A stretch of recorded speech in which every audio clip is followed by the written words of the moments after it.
Oops, I pooped. When you take a chance, then you check your pants and you find out you got duped. If you've got a tale of bodily betrayal, well, it's your lucky day on Oops, I pooped. Pasquale, how you doing? I'm doing well. I'm doing all right. You know, we're laughing here because some of my pooping methods have gotten called into question, but you know, it's when I see a video like that and it's showing the angle of those shoes, I'm thinking like, I remember now. I kind of go like, if I feel, show us. Well, I'm just saying, if I feel like, okay, I've got like, this is a poop of some substance. It's the big one. It's like, it's a big, that like, you know, I kind of try to find the right like arch, and I will do something like that with my feet. Make sure. And that's picture you. That's what a I squatty picture you potty doing is. calculations. Wait, hold on. It's just like it's just like this to get, and then it's just like get your muscle right, and it's like giving birth sometimes, and it's like, you know, there's a method. That's why the birth things, they would go like that, you know. Oh God, you know, we need to get you some stirrups and so fucking. That's what I need. And see it. There has to be a perfect, most ideal position, and I'm sure the squatty potty's trying to get you into it. That's why that you can just do those heel things, but like, God, this the says stirrups, so much about you.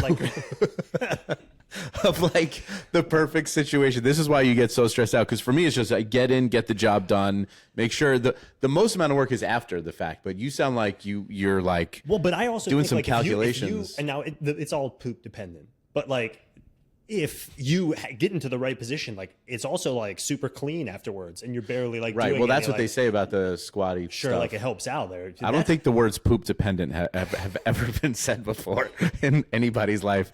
But what I was going to say about the squatty potty is they have those pictures of like the animations. It shows you. Yeah. It's almost like it's completely cut off though when you're sitting normally, Right, and then right. there's no way that's real.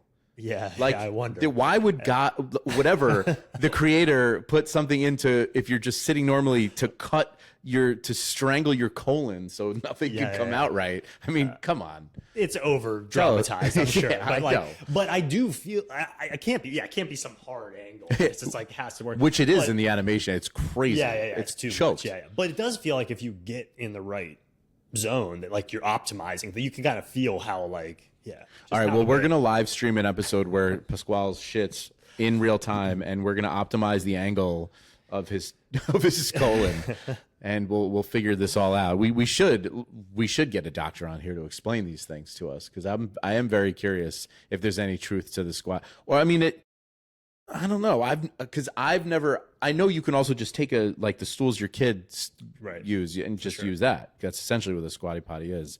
And I've tried that and I've noticed zero difference. So I don't know if it's just me or everything's just a disaster also. So maybe if it's more solid, I'll notice a difference.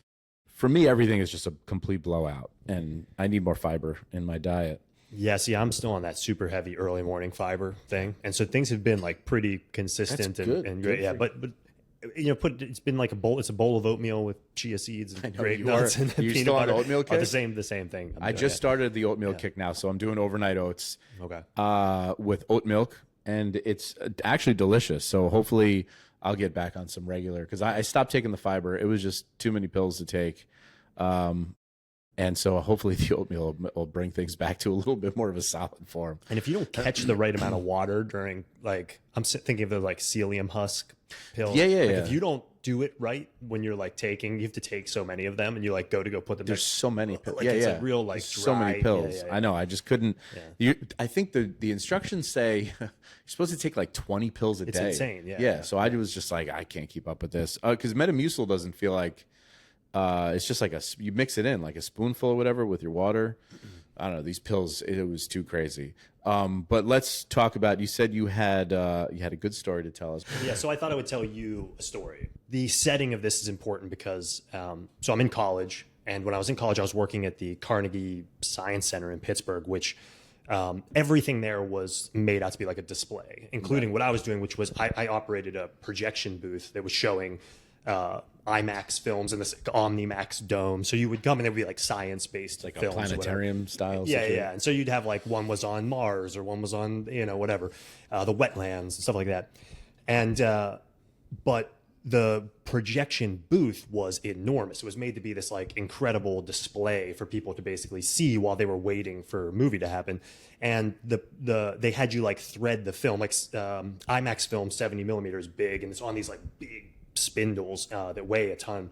And so actually we had this like shelf that you would have to take a little hand forklift type thing, go in, lift them up, move it over, because it was just, you couldn't. And you were in charge of this, so you were essentially like an entertainer for these people. Yeah, like for this little window of time prepping the movie, you would be like on display, and Right. the whole time people could just look in and see this amazing, unnecessarily large projector at work, but it was just done to be. But it was like a classy and a science thing. It was, yeah. Like they very- would do like they would host weddings and not weddings, but like events down there.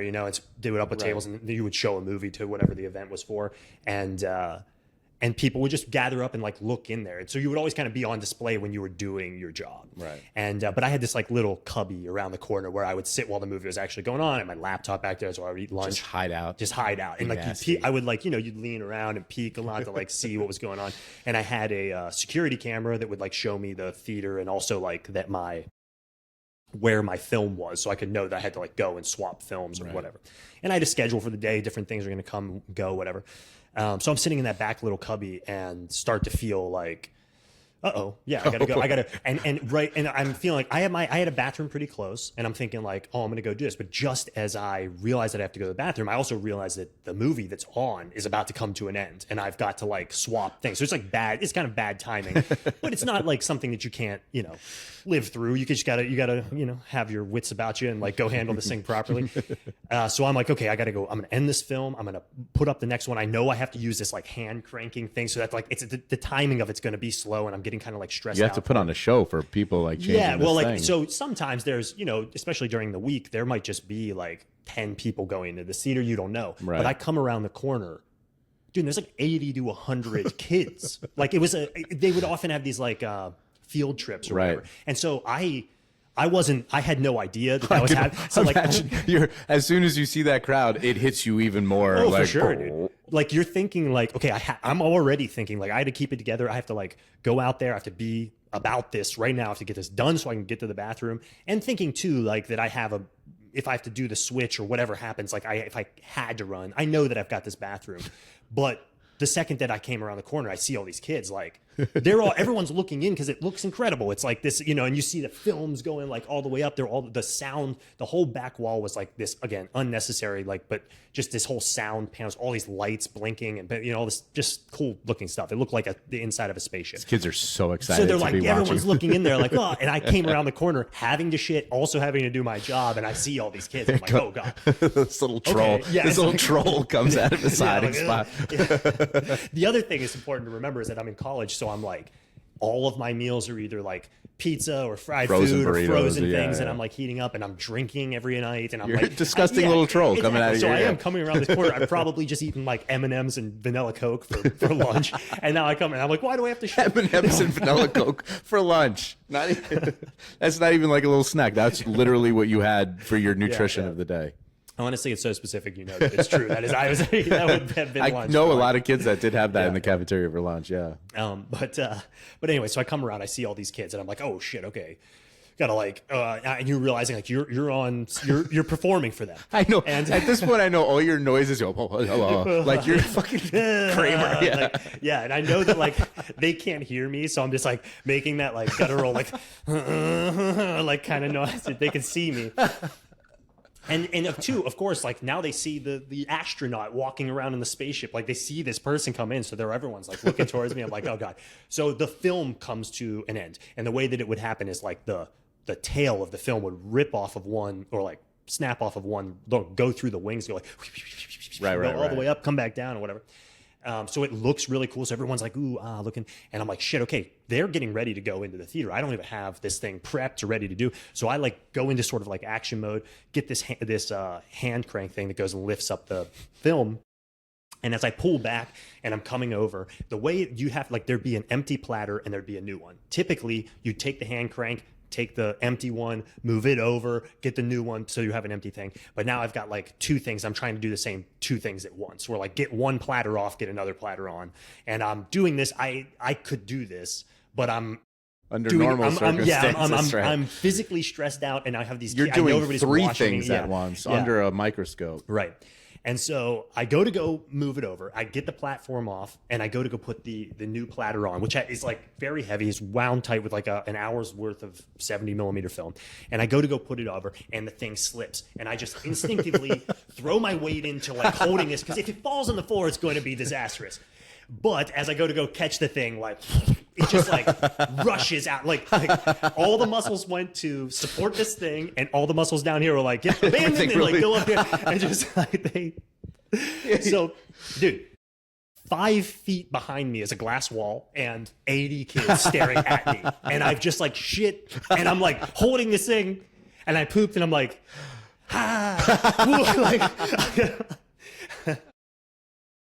The other thing that I was thinking about that is just like insane, because I was thinking about telling this story to you. I don't think I started wearing like boxer briefs until post college. Like I was wearing. They weren't really a thing. Everyone was wearing just loose boxers. Loose boxers are insane. Dude. Yeah. Like what? You're just wearing pants. Like you might as well just be wear farting. Shorts, yeah. Like you're just. There's nothing there. You're not thinking about shitting yourself at all. Like, it's going everywhere. Yeah, dude. So like, because I was thinking about that. Like, there's now if I shit my pants, like there's actually kind of like my underwear is so tight, or my boxer briefs are so tight. It's like it wouldn't come out. A little contained. But like this was, I remember, because as now I'm sitting here and I'm like holding this thing, and I've got these kids behind me, and it's in my head. My pants have just all turned brown. You know, like I have no idea what my ass looks like, but I know that it's pointed at these kids. All these kids know what your ass looks like. Yeah, and I'm like, oh, if I don't know, I don't want to look at anybody. I don't want anybody to see my face, and I'm just like holding this big ass pliers, like get it on, and I'm like, you're this dirty little man that just shit himself in front of 80. I have my entire job to do still. Like these guys are all gonna watch me do, you know? Oh my god. So I've shit, and like I said, like I don't know where it's gonna go. Like my pants are probably tighter than my boxers are. So like, where's it gonna go, dude? And I'm like trying to kind of like cradle it between like the part of my boxers and my balls and like my legs on the side, and like try to like sort of wiggle and waddle to the edge to just get into like a zone that I'm not pointed at these kids. Like that's just, I just don't want my ass to be pointed at them. So like, anyway, I get it on there. Now I've got to like take this film, and I've got to thread it again, like in this like sort of dramatic way for everybody to like witness. And at one point you have to go through the projector, and the projector took like a couple steps to go up. And as I'm coming up the steps, I'm like, I'm just like got my legs so tight, everything's like clenched together. And I came up to the stairs, and I'm like, you know, and I just like kind of went to like go up the side like this, move, and I just start feeling stuff go down my pants and like touch my thigh and stuff like that. And now I don't know how you were doing. Now I've only done half of the job. I have to go through the projector, and then I have to go back, and I have to like weave it onto the other film. As you have shit my oozing down your leg. Dude, and 80 kids watching. 80 kids watch me. So you think one of them knew? One of them had to know. Dude, I think anyone that's lived through the experience knows. And right. Some of those kids. Those are the movements of a man who just shit his pants. If the teachers were looking, the teachers are like, I've lived enough of a life to know that dance from anybody. Yes. Yeah. That is a man holding in shit from pouring down his leg. All right, go on. Sorry. So then I waddled through the whole process, and like really I'm in my mind, I'm like, it must be awful behind me. Like I must look that was one. I remember that being like my press. So I just wanted to face them the whole rest of the time. You have to look them in the eyes. Yeah, now I'm like doing my job where like now you can't see. Look, whatever's going on behind me, you don't know what it is. So I'm just gonna like keep facing you as I'm like the windows here. Oh god, but your face, I can only imagine. You're probably like, you guys have no idea what's going on in here. Is there any way for the smell to get out? No. I'm not. Smell you're is not enclosed. something I'm worried about. Right. I'm like floor to ceiling windows, and it is like like an exhibit, like you were looking at animals. But it probably stinks to high hell in there. I mean, like it's just, but it's not just getting shit out everywhere. So and it's moving around. You know what I mean? Like maybe an undisturbed shit. So the sounds and the smell are probably dude. So I go and I finish this job, and I'm just the whole time kind of like strafing left and right, just trying to like not, you know what I mean, never round the corner, leaning over things to do stuff I would normally like wrap around the corner to go do. And then finally they start like going into the theater. I send the projector, I had to go like up this elevator, pop out the side. So it goes into action, and I'm like, okay. And as I'm like, now I got to like make a break for going to the bathroom. To do what? It's like, I don't even know. It's all been done. Like, I need to clean up, because I'm like, yeah, you're totally right. It's like, what do you have to run for at this point? But as soon as I get to I had like my own sort of bathroom that I would use that other people could come in and out of, but it was like more mine than anybody's. As soon as I get up to the door swings open and it's another employee and they just start like talking to me, asking questions. And the smell thing is all I'm thinking about. Way. And I'm like, again, just like at this point, I've spent the last like 6 minutes trying to keep my body, you know what I mean, from other people seeing it. So I'm like kind of like angling. It's just like, I wouldn't want these kids to see my ass, but I certainly don't want this person to see it. And like, it's got to smell. Like, what does it fucking smell? What do I smell like? I'm like trying to keep a distance from That's her, when you know both what I look mean? at each Just other like, yeah. And I'm like, I remember she was like, I need some help doing whatever. And I'm just like, I gotta go. I just gotta go to the bathroom and like, I'll come back out there. But like, I never feel comfortable like showing the cards of like having to go to the bathroom. You know, I understand that it would be like much easier and everybody shits, that you should just be like, look, dude, I'm gonna shit myself, please. Yeah, you're a dirty little, you're a dirty little cave troll. Of course, there are people that I would tell. There are people in my life I would open up to in that way, but this person is like not that person. And I'm just like, I just have to like protect from her seeing it, try to get her out of there. And just the whole time thinking like the last caller that we just had, that's like, you had to have smelled that, right? You had to, there's no way you didn't. And there's only two of you, so we both know who did that. And that last call we deemed was a shart. This was a full blown. This was a full blown. If it was a baby, it had gone all up its back. You know what I mean? It would have been. But luckily, I was wearing very loose boxers that are just now like, I can't believe I was wearing. And it was wearing khaki pants. That's why I was like so worried that it was like regular tan khaki. Yeah, these are work pants. Yeah. And so then she leaves, whatever, and I go into the bathroom and I'm just like, you know, take everything out, to my shoes, my socks. I'm like all down. Is it like a one-person bathroom? It's a one-person like thing, so I can like strip down fully into it and get fully into it. fully into this. Like, it's a cleanup operation. We're doing like there was a murder over here. Yeah. You know, or what are the pants filled? Like, did it get on the pants? So yes, but not in the like ass section. So the boxers did do their job as unprotective as I now think of boxers that are like that as. But when I felt it go down my leg, that's what I had, like thigh stuff, which like it could be anything, you know what I mean? It's like, so I just turned them inside out, cleaned everything, threw my boxers away, you know, did that move. And it would not be the last time that I threw a pair of underwear away in a public bathroom, you know what I mean? But I'm sure it might have been the first time I had to do that. But yeah, luckily, like no blowout on the ass, which would be like everybody would know what that is. But just like a little thing like down on my thigh and just like, you know, wet that. So it was like, a little wet spot. Yeah, that became, but the end was like a wet spot because I was just cleaning it and wetting it down. But yeah, man, you know, I unfortunately had like too many of those things too, where like having shit in your pants and having to like pretend that you don't have shit in your pants. Continue doing the task that you're. Well, so you've checked off shitting in front of 80 kids, shitting yourself in front of an audience. You've checked that one off the list. Not many people can say that. Yeah, dude. And I am always curious, you know, I will just be very curious to know, like, if anybody picked up on the signs. It couldn't have been like, unless, I mean. So if anybody was at, what's the name of the planetarium? Or the Carnegie Science Center, it would have been like 2005, 2006. So if anybody was at the Carnegie Science Center between 2005 and 2007 and saw the projectionist shit in their pants, hit us up, let us know, because we got the man himself right here, the legend.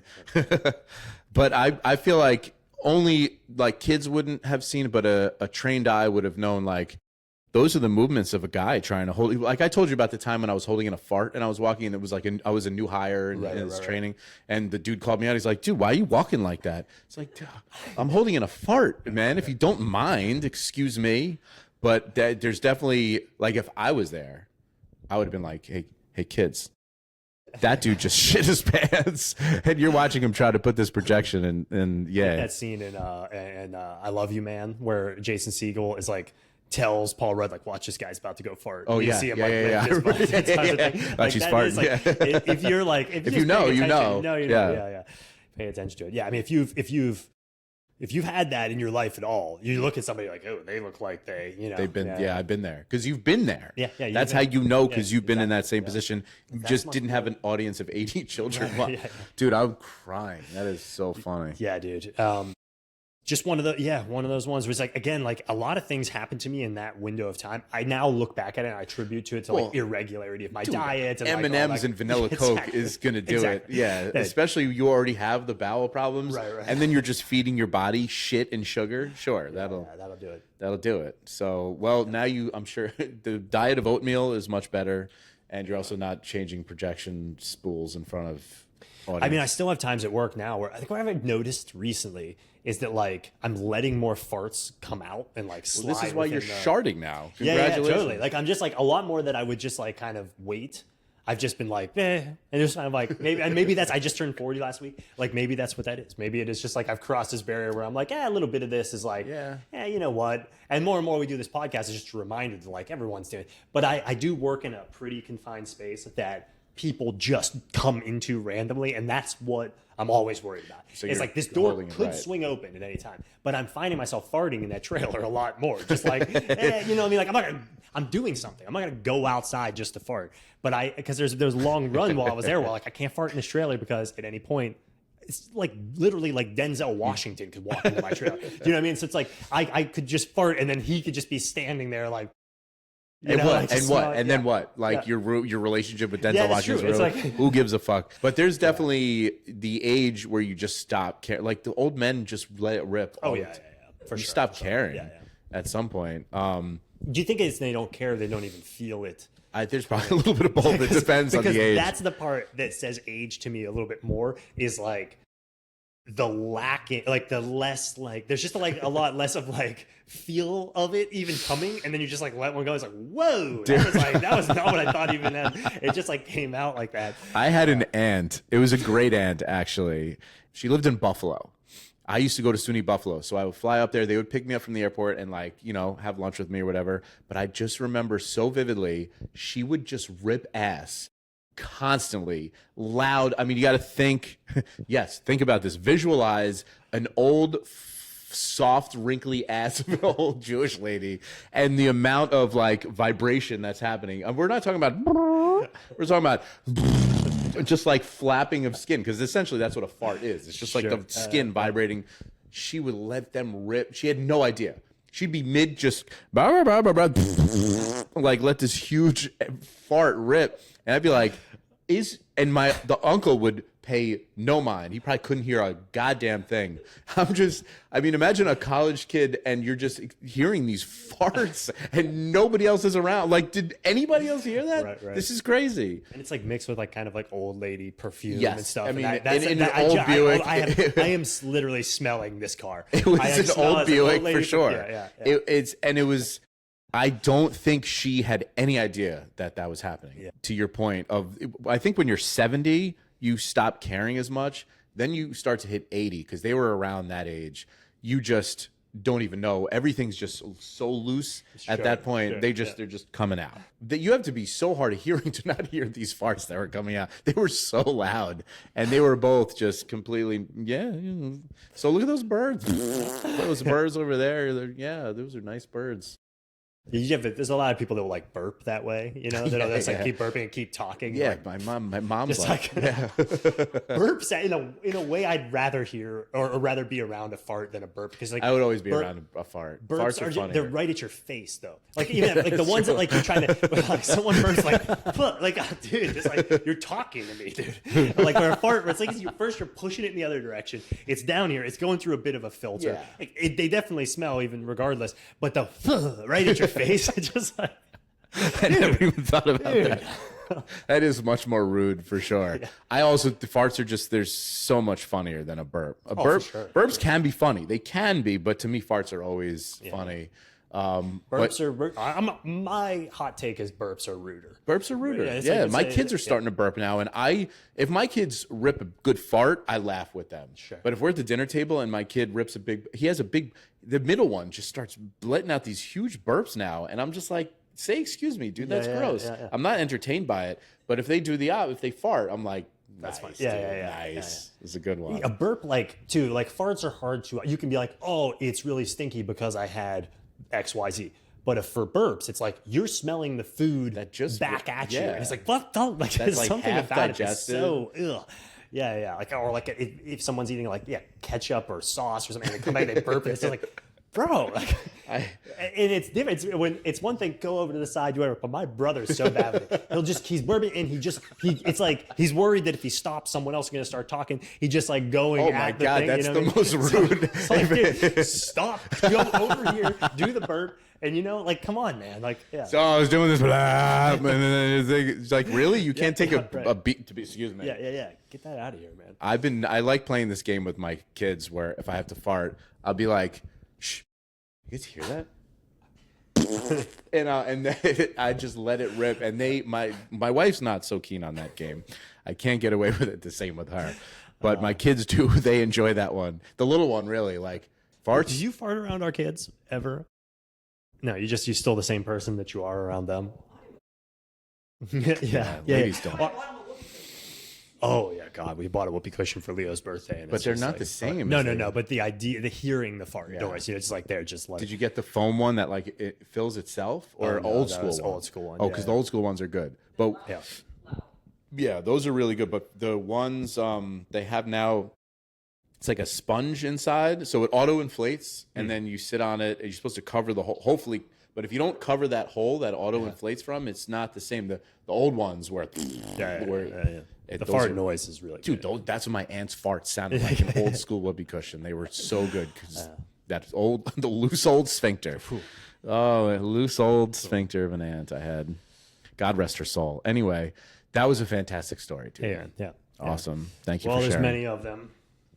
Well, yeah, you got to keep coming back and to hear more, I'm sure.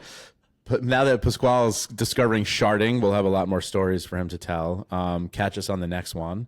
Give us a call, shoot us a text, email. You could tell your story or just send us your email of your story and we'll tell it. But yeah, catch us on the next one. Thank you. See you later. All right. Another exciting episode of Oops, I Pooped podcast. Thank you for checking us out. If you or someone you know has a story, we'd love to hear about it. You can email us at oopsipooppodcast@gmail.com, or you can call us. You could text it or leave a message. It's 720-805-7667. That's 720-805-POOP to make it a little easier for you to remember. Drop us a line. Tell us how you feel. Tell us, how your day's going, how your bowel movements are going. We'd love to hear from you. Thanks for listening.